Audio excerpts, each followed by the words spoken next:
Moi, j'ai même que des bitcoins, c'est-à-dire que l'ensemble en fait de mon patrimoine est uniquement en bitcoin. Je considère que bitcoin est beaucoup plus fiable à long terme que l'euro auquel je ne crois plus. Eric vient de nous révéler que tout son patrimoine est en bitcoin. Et la question qu'on doit se poser, pourquoi Eric a son patrimoine en bitcoin? Tu risques d'être surpris, voire choqué. Et c'est tout ce qu'on va voir dans cette vidéo. Salut à toi, bienvenue sur ma chaîne. Moi, c'est Savi. Avant d'aller plus loin, n'hésite pas à t'abonner, à liker. Bon, les gars, sans trop tarder, on va rentrer dans le vif du sujet. Pourquoi Eric, l'archevêque, a tout son patrimoine en bitcoin? Pourquoi il ne fait pas confiance à la monnaie fiduciaire qui est la monnaie fabriquée par l'État? Moi, j'ai même que des bitcoins, c'est-à-dire que l'ensemble en fait de mon patrimoine est uniquement en bitcoin. C'est un choix que je conseille à personne, c'est mon choix personnel. Mais moi, j'ai cette conviction qui me le permet. Il ne s'agit pas de gagner de l'argent. Pour moi, bitcoin, c'est pas un investissement, c'est un aboutissement. Ma base monétaire est en bitcoin. Donc, je ne le vois pas comme un investissement. Donc, je ne me dis pas, quand le bitcoin sera 1 million d'euros, je vendrai. Non, pas du tout. Alors que vous ne vendez jamais. Vous vendez vos euros? Comment ça, je vends mes euros? Voilà, c'est la même chose. C'est-à-dire, je les dépense, mes euros. Voilà, je dépense mes bitcoins. Voilà. C'est pareil. Oui, mais si vous voulez, mais en fait, je les vends pas pour les vendre, je les vends quand j'ai besoin d'acheter quelque chose. Il est très important de savoir c'est quoi le bitcoin. Le bitcoin, c'est une sorte de crypto-monnaie. Le crypto-monnaie, c'est simplement une monnaie virtuelle. Donc, il y a plusieurs types de bitcoin. Il y en a qui sont plus sûrs, d'autres qui sont moins sûrs. Dans la crypto-monnaie, la seule qui soit sérieuse, c'est Bitcoin, à mon avis. Bitcoin, j'aime bien. Les autres, j'y crois pas du tout. Ah bon? Parce que Bitcoin, il y a un vrai contrôle de la façon dont la monnaie est créée. Oui.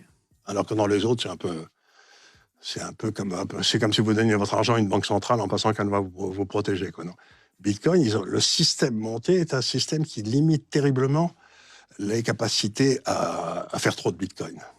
Vous en aurez 21 millions, puis c'est tout, quoi. Alors, Bitcoin, comment ça fonctionne? Le fonctionnement d'une crypto-monnaie comme Bitcoin peut sembler compliqué quand on s'y intéresse pas vraiment. Alors, on va essayer de simplifier tout ça. Tout d'abord, c'est quoi une crypto-monnaie? C'est une monnaie numérique. Elle est contrôlée ni par une banque, ni par un État. Elle va s'appuyer sur des méthodes de cryptographie, un peu comme des verrous numériques, pour sécuriser les échanges et limiter la création de nouvelles unités. 4 caractéristiques vont être essentielles. Tout d'abord, elle se doit d'être décentralisée. Aucune autorité centrale ne contrôle le réseau. Ensuite, elle se doit d'être transparente. Tout va être inscrit dans un registre public. Surtout, elle doit être sécurisée. Les transactions vont être protégées par des mécanismes cryptographiques. Et enfin, elle peut être limitée. Pour la plupart des crypto-monnaies comme Bitcoin, on ne peut pas en créer à l'infini. Bitcoin, lancé en 2009 par Satoshi Nakamoto, a été une des premières crypto-monnaies et reste la plus connue et la plus valorisée à ce jour.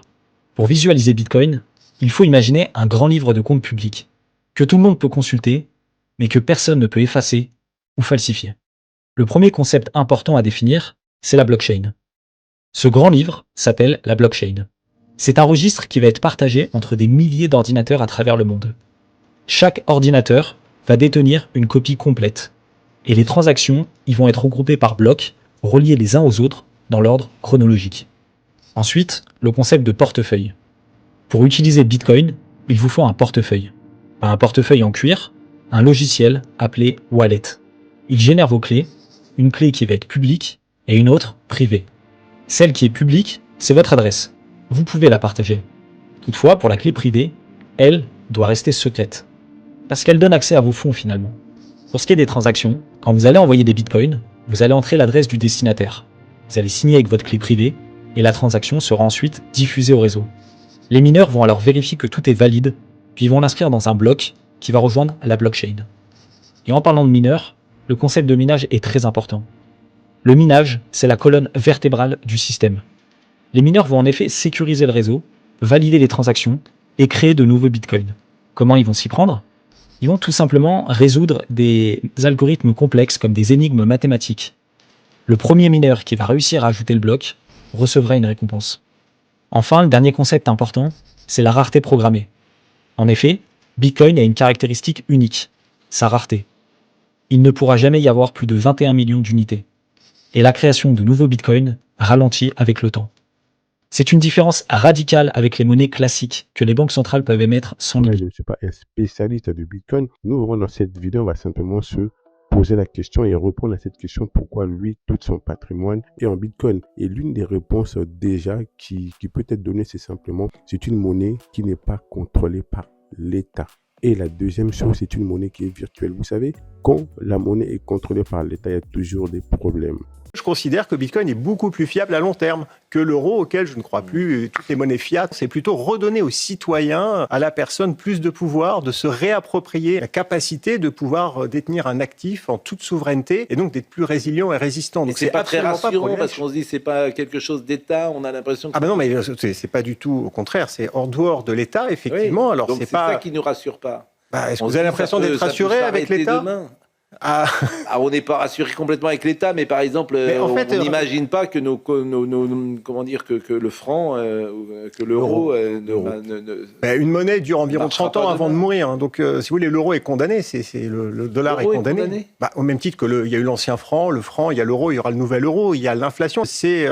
l'impôt le plus insidieux qui soit, en fait. C'est comme la grenouille dans une casserole, on bout et on se fait cuire sans le voir. Et Bitcoin apporte une réponse à ça. Donc, c'est une alternative long terme. C'est la monnaie papier. L'euro, le dollar, en fait, ce sont des monnaies qui sont créées par l'État, gérées par la banque du pays dans lequel elle est fabriquée. Notamment en France, c'est la Banque de France qui gère l'euro. Pareil en Allemagne, la Banque d'Allemagne. Et toutes ces monnaies peuvent être fabriquées autant que possible en illimité. Tandis que le Bitcoin, c'est une monnaie qui est virtuelle. Donc, on ne peut pas le créer. Du coup, c'est qui gère, en fait, qui régule le Bitcoin, en fait, c'est le blockchain. Le blockchain, c'est une sorte de registre qui est très, très fiable et très, très sécurisé. En fait, on ne peut pas faire des transactions avec du Bitcoin si on n'a pas du Bitcoin. C'est vraiment un système de régulation qui est très, très fiable, qu'on ne peut pas corrompre, qu'on ne peut pas voler, contrairement à la monnaie fiduciaire qui, elle est gérée par l'État et l'État peut à tout moment fabriquer de la fausse monnaie, à tout moment truquer l'argent. Et c'est l'une des choses qui fait que Éric Larchevêque a tout son patrimoine en Bitcoin, même si c'est très, très risqué. Je viens de le dire, est-ce que vous faites confiance à l'État ?